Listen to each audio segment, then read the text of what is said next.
Hey everybody, Chance here.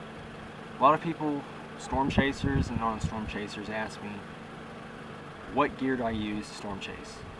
And I'm going to show you what I'm going to be using this year in my vehicle.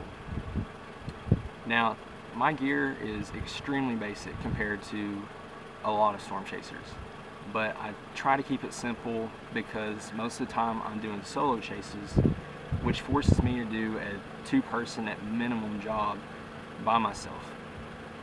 I remember when I first got started, all I had was this Nikon point-and-shoot camera, a GPS. I'd bring my laptop, which I would throw in my Honda Accord's passenger seat, and that'd be it.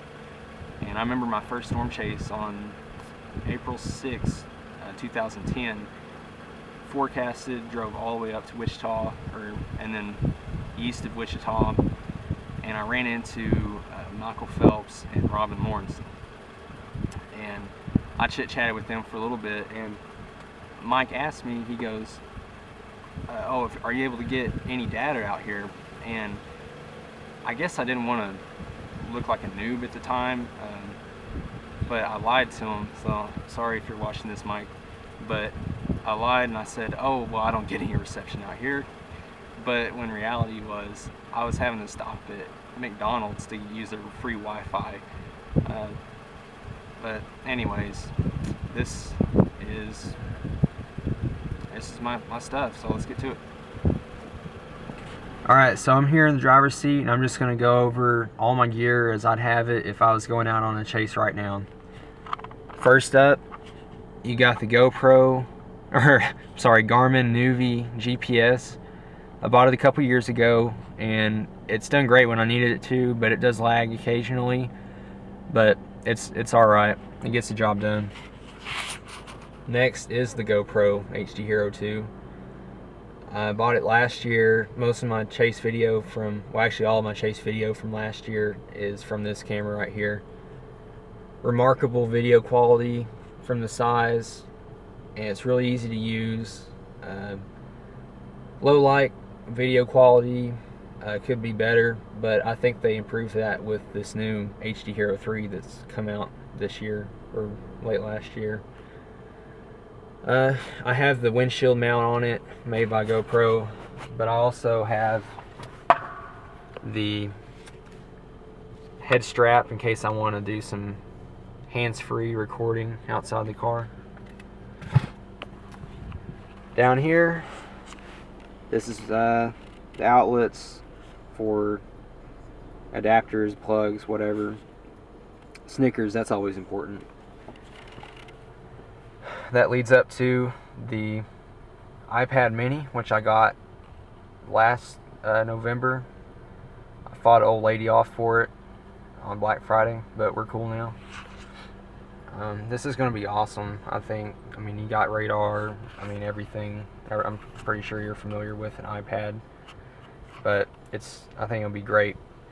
A lot easier to use and less bulky than a laptop, which was a problem with before. As you can see, my iPad is sitting on my laptop mount made by Ram Mount, and problem was that I kept running into last year was when people would ride in the car or chase, the mount and my laptop, it just was a little bit too big for the space, and it just was kind of uncomfortable for the passenger. You can see the leg room there. So using this is going to help out a lot, because Ram Mount is coming out with a new line of iPad mini car mounts with docking cradles and such at the end of this month, and I'm going to get on that as soon as I can. And it's going to be great because it also works with their pole assembly, so it's going to save a lot of room. Next up, got this ancient piece of hardware called the Microsoft Zune. It was once a competitor for the iPod back in the day, but I don't even know if they still make these anymore. But I have my music library on here, so I keep it around. I call it the Brick because it's virtually unbreakable. I've been listening to a lot of Bombay Bicycle Club if you're interested, if you want to know that. Can't stop listening to them. I don't know why. Next is Ray-Ban New Wayfarers, otherwise known as the Ray-Ban polarizing filter for the camera. You gotta have those. Oh yeah, I have a tripod, if I can reach it, from Walmart, made by Targus, of course, and it's done pretty good. I mean, tripod, I guess. Locking myself out of the car. Alright, back here, got a drum pad, drumsticks, just in case I get bored waiting for storms to fire. Power inverter I've had for a few years. It's comes in handy. I haven't ever used it in here because I have those outlets up front, but if I ever need it, I know it'll come in handy. This book is probably the greatest thing I've ever bought. Greatest, I don't know, I think it was like 20 bucks or something I've ever spent. Storm Chasing Handbook, 2nd edition by Tim Vasquez. Beautiful LP supercell there with Tornado. It's got a bunch of reading, you know, as far as forecasting and chasing, and you can read that whenever while you're waiting for storms, but it also has local and regional geography for different states, off the beaten path, landmarks, and you know, stuff, interesting stuff.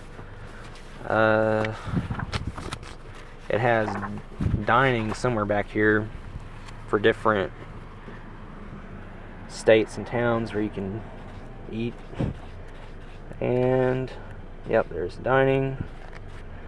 It also has AM/FM radio maps for radio stations that cover weather when it's happening. NOAA weather radio frequencies, National Weather Service, regional office telephone numbers, and then some history and wind scales and all sorts of neat stuff. Awesome book. Then we have the OU pillow. You can see, or if I ever have to sleep in my car, which I think everybody's done at least once in their chasing life. It's a little survival radio. It's got AM, FM, and weather band. AM, FM, weather band frequencies.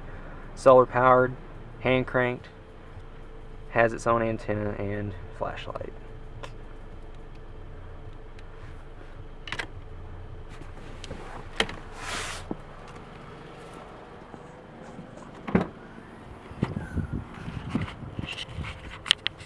Sunscreen back here, jumper cables, blanket, wool blanket for the very dire emergency, football for, once again, for waiting on a cap to break or whatever.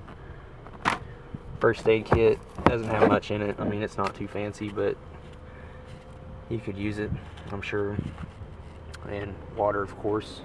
It's always good to bring water with you anywhere.